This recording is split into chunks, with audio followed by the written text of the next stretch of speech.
Hello everyone, today I'll show you how to select a fillable text field and active for editing using Foxit PDF Editor. Open your fillable PDF form and I'll select this text box for editing. Now click on this from option, this menu bar, and simply here you will find this text box option. Click here and says all of this text box and ready for editing. Now click on this text box and select and press Ctrl key for your keyboard and select another one, or you can use this select option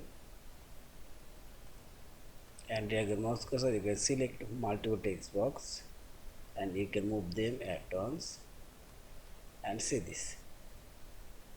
In this way you can select your text box and now click right button for properties option. Here you can select all of these text boxes properties dialog box at once. Yeah, this is, and finally select this file option, save or save as your fillable PDF file. Thank you for watching. Please subscribe, like, share and comments.